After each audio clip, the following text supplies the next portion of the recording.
Bom dia, Pai do Senhor. Hoje é dia 1º de novembro de 2024, uma sexta-feira, né? Quem vos fala aqui é a missionária Nadir Albano. Estamos começando mais um momento, João 3,30, que ele cresça, que eu diminua. Como de costume, vamos estar orando. Logo em seguida, vamos estar passando para a preciosa palavra do Senhor. E sou muito grata a Deus por este dia, né? Este é o dia que o Senhor fez. Hoje o canal está fazendo 10 meses, pela misericórdia do Senhor, né? 10 meses, né, a qual o Senhor tem sustentado, tá bom? E eu quero agradecer a Deus por a oportunidade que Ele me deu, né, de pregar a sua preciosa palavra, amém? Meu Deus, meu Pai, em nome de Jesus, nessa hora na Tua presença santa, pedindo perdão pelas minhas falhas, pelos meus pecados, que são inúmeros, eu apresento o lar, a família, o ministério, o chamado, tudo sem confiar da minha pessoa. Apresento também, meu Deus, a vida desse irmão, dessa irmã que vai estar do outro lado ouvindo a ministração dessa palavra. Que o Senhor possa estar indo de encontro, curando, libertando, salvando e fazendo a sua grande obra, em nome do Pai, do Filho e do Espírito Santo de Deus, amém? A palavra do Senhor diz aqui em Atos 11, Pedro explica-se perante a igreja. Mas por quê? Por causa do batismo dos gentios, tá? Vamos lá? Os apóstolos e irmãos de toda a Judeia ouviram falar que os gentios também haviam recebido a palavra de Deus, né? Assim, quando Pedro subiu a Jerusalém, né, os que eram do partido do circunciso o criticaram, dizendo: Você entrou na casa de um homem circunciso e comeu com ele? Então, assim, sempre tem aquele religioso, tá? Que quer cobrar, que quer, né, ficar falando, tá? O religioso, a religiosidade mata. A religiosidade mata. Aí, então, Pedro começou a explicar-lhes exatamente como tudo havia acontecido, né? Meu Deus, meu Pai, em nome de Jesus, nessa hora, Pai, vou ministrar a tua santa palavra. Eu te peço que eu diminua, que o Senhor cresça, que eu, a missionária Nadia, não venha falar o que eu quero, mas somente aquilo que tem para falar aos nossos corações. Em nome do Pai, do Filho e do Espírito Santo de Deus. Amém? Então, diz assim, né? Pedro explica-se perante a igreja. Os apóstolos, irmãos de toda a Judeia, ouviram falar que os gentios também haviam recebido a palavra de Deus, tá? Então, os gentios haviam recebido a palavra de Deus. Então, já estava correndo. Assim, quando Pedro subiu a Jerusalém, os que eram do partido do circunciso o criticaram, dizendo... O criticaram, né? Criticaram, dizendo: Você entrou na casa de homens circuncisos e comeu com eles, né? Pedro, então, começou a explicar... Então Pedro começou a explicar exatamente como tudo havia acontecido. Eu estava na cidade de Jope orando, caído em êxtase, e tive uma visão. Vi algo parecido com um grande lençol sendo baixado do céu e preso pelas 4 pontas e que vinha até o lugar onde eu estava. Olhei para dentro dele e notei que havia ali quadrúpedes da terra, animais selvagens, répteis e aves. Então ouvi uma voz que me dizia: Levanta-se, Pedro, mate e coma. Então Pedro, ele teve que se explicar, né, ali, né, o que tinha acontecido, né?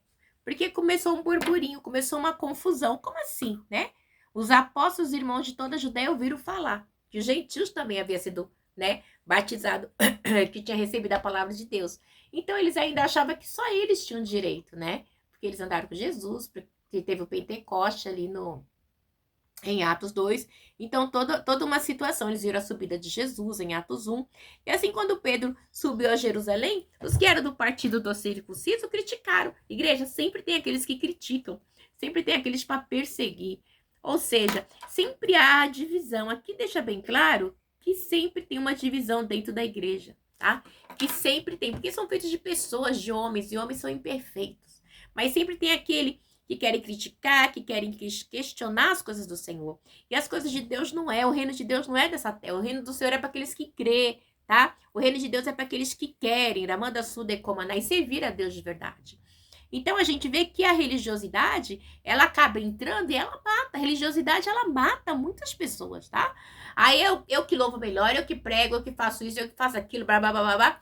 E isso acaba, a pessoa acaba tirando o foco de Jesus para botar nela, no eu. Eu faço, eu posso, eu sou, eu tenho, eu sou a bispa, eu sou apóstolo, eu sou a missionária, eu sou nada, lá, lá, lá, lá, lá, e blá, blá, blá, blá, blá, e assim sucessivamente. E Deus, ele não quer isso.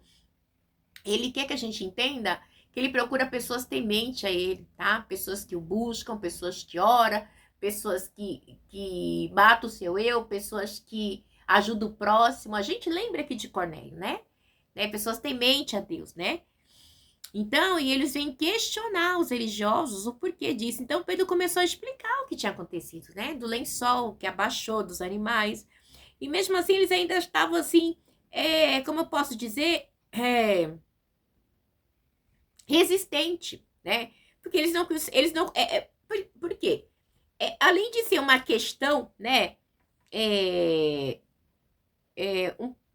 profunda, porque eles não eram de linhagem judaica, então tinha um atrito ali. Eles não conseguiam enxergar, porque era algo espiritual, era muito mais além do que aquilo que a visão material terrena da lei poderia explicar, tá? Então, eles chegam... então, assim, vamos dizer assim, eles teriam que ter as escamas dos olhos abertas para entender o espiritual, como aconteceu com Saulo de Tarso no capítulo 9. E a gente vê, porque assim, os apóstolos, eles não agiam sozinhos, eles agiam pela vontade, né? Tinha uma vontade, como eu posso dizer, gente? Eles não agiam sozinhos, né? Eles tinham a vontade divina. O Espírito Santo de Deus se movia em todo o tempo junto com eles. Então, a vontade de Deus era presente.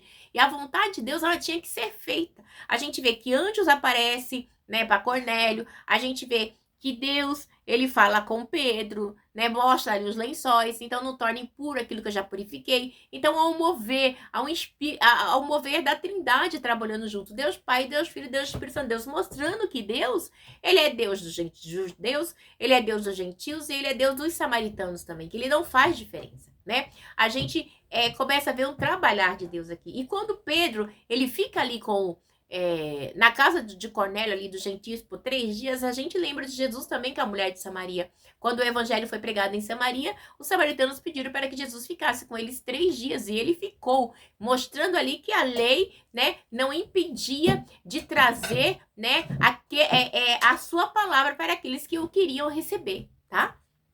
O mover do Espírito Santo de Deus era grande. Então, mas também tinha assim, tinha o quê? Tinha um consentimento da igreja, isso era muito importante. Tudo que acontecia ali tinha o mover do Espírito Santo de Deus, mas também tinha um consentimento da igreja. A igreja estava unânime junto. Então, na verdade, é um exemplo de igreja, tá? Hoje em dia as igrejas, infelizmente, assim, eu sou a missionária, então eu sou o pastor, eu sou o apóstolo, blá, blá, blá. Então, o que eu falo é pronto, acabou, né? O subalterno, eles não têm voz, né? E aqui todos tinham voz, tá? Na igreja primitiva todos tinham voz, porque tudo era a comunidade, tá? Era de ambos. Então, Pedro, quando ele descreve ali, ele relata a situação, a experiência que ele teve com Deus, né? Então, aí ele diz assim no 7.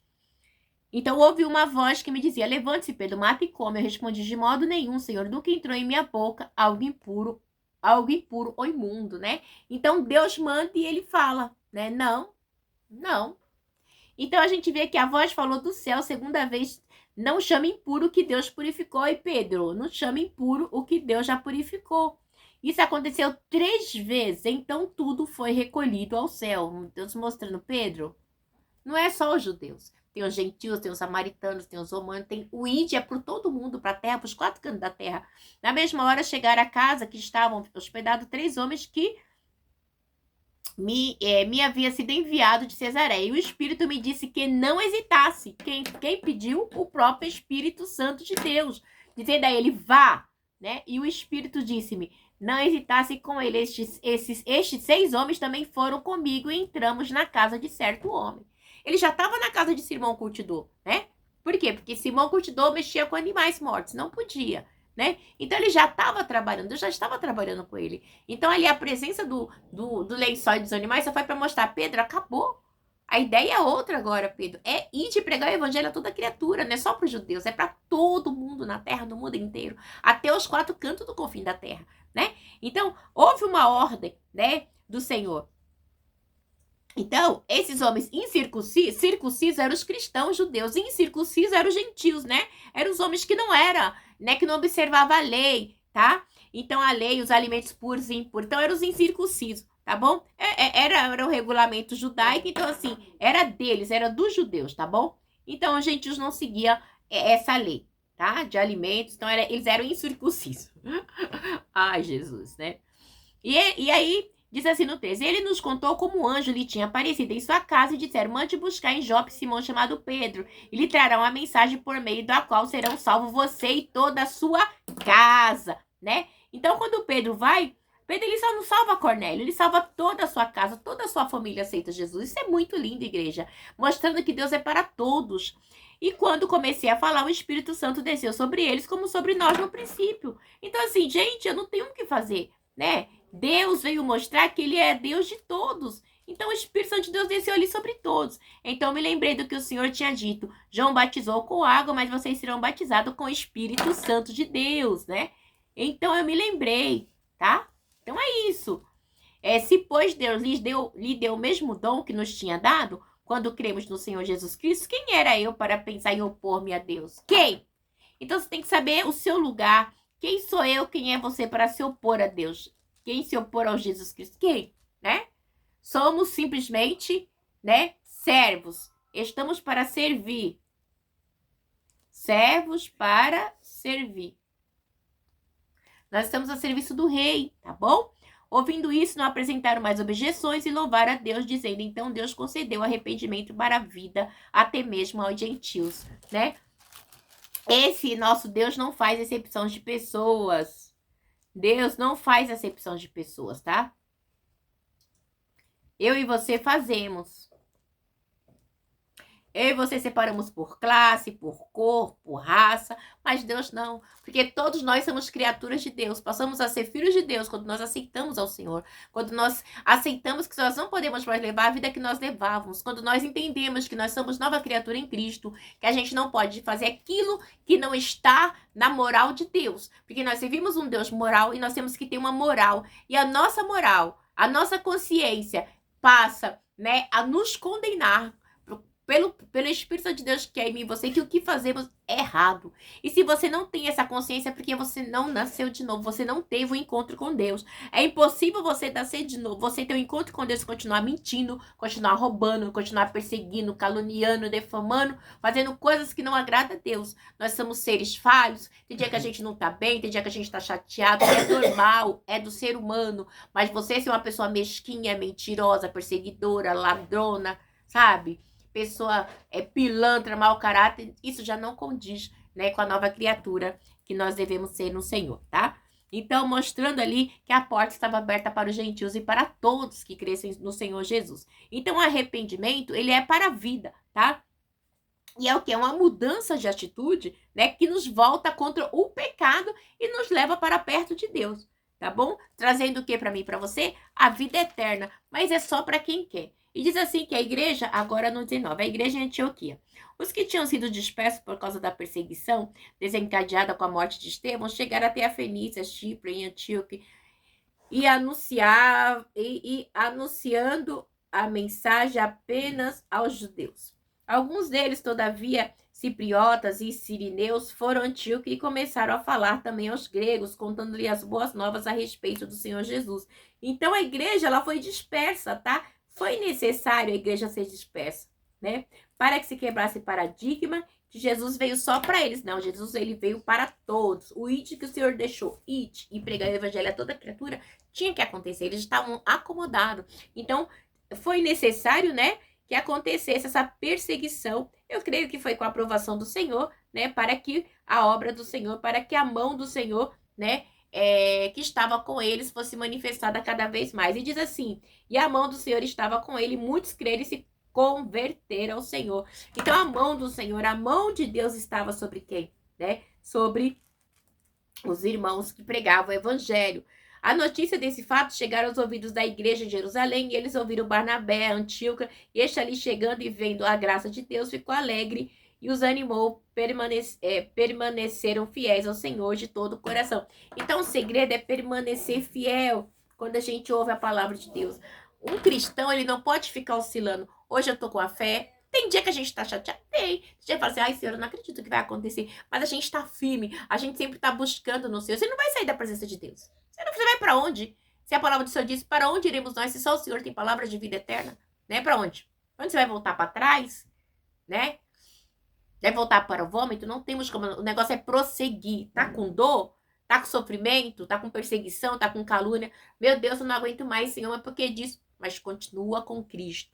Não podemos voltar, né? Ele era um homem bom e cheio do Espírito Santo e de fé, e muitas pessoas foram acrescentadas ao Senhor, né? Então a gente vê que Deus, ele sempre, né, ele dá, como é que se diz? Fala de pessoas que tiveram a diferença, né, Barnabé, né? Enviaram Barnabé. E como que era Barnabé? Era um homem bom e cheio do Espírito Santo e de fé, e muitas pessoas foram acrescentadas ao Senhor. Então, Barnabé, ele era um homem, né? Deus, ele mostra que Barnabé era diferente. Então, Barnabé foi a Tarso procurar Saulo, e quando o encontrou, levou para Antioquia. Assim, durante um ano inteiro, Barnabé e Saulo reuniram-se com a igreja e ensinaram a muitos, né? Os dois juntos ali, ó, né? Reuniram a igreja e ensinaram a muitos em Antioquia, e os discípulos foram pela primeira vez chamados cristão, né? É a primeira vez que os discípulos é conhecido como cristão ali, né? Na cidade de Antioquia. E no 27, naqueles dias, alguns profetas desceram de Jerusalém para Antioquia, e um deles, chamado Ágabo, levantou-se pelo Espírito e predisse, né? É muito tremendo aqui o que acontece com Ágabo. Levantou-se pelo Espírito e predisse que uma grande fome sobreviria a todo o mundo romano. O que aconteceu durante o reinado de Cláudio. Os discípulos, cada um segundo as suas possibilidades, decidiram providenciar ajuda para os irmãos que viviam na Judéia, e o fizeram enviando suas ofertas aos presbíteros pelas mãos de Barnabé e Saulo. Então a igreja, ela ajudava, a igreja era abençoadora, tá? É o que falta nas igrejas de hoje. A igreja era abençoadora. Para que o Espírito Santo de Deus faça a igreja crescer, tem que ter igreja, essa união, né? Vinda da parte de Deus, né? E a gente está no tempo aonde, né, a igreja, principalmente a igreja física, e muitos líderes, eles se acumulam para si. Deus, ele não quer, ele quer a divisão. Porque o Espírito Santo de Deus, ele quer crescer. A igreja só não está maior ainda por causa da ganância do homem que barra a presença do Espírito Santo de Deus. Porque uma igreja, ela tem que ser generosa. A igreja, ela está aqui para ajudar, para acolher e para salvar, né, as almas, pregando o evangelho puro e verdadeiro. Amém? Deus abençoe vocês. Tenham um final de semana abençoado. Em nome do Pai, do Filho e do Espírito Santo de Deus. E não se esqueça também, tá? Que o Ágabo ali, um detalhe, ele tinha o dom da profecia, tá? Então, a gente lembra que antigamente tinha os profetas, e Ágabo, ele tinha um dom da profecia, né? E ele exortava, e ele predizia ali o que ia acontecer. Muitos não acreditam. Eu sou pentecostal, tá? E eu acredito, porque eu sou pentecostal, e eu acredito no que Deus fala, através do Espírito Santo de Deus. Comigo, eu tenho dezenas de experiências, né? Não só comigo, como com pessoas que Deus, pela misericórdia, às vezes usa, a gente fala e acontece, tá bom? Esse é o nosso Deus que a gente serve. Muitas vezes o homem quer parar, quer barrar, né, a presença de Deus, mas Deus, ele trabalha como ele quer, tá? Porque Deus é tão grande que ele diz assim, que ele está sentado, né, no céu, e a terra é de cabelo dos seus pés, e pronto, acabou. Deus abençoe e tenha um final de semana abençoado, em nome do Pai, do Filho e do Espírito Santo de Deus, amém. Deus abençoe e fica na paz.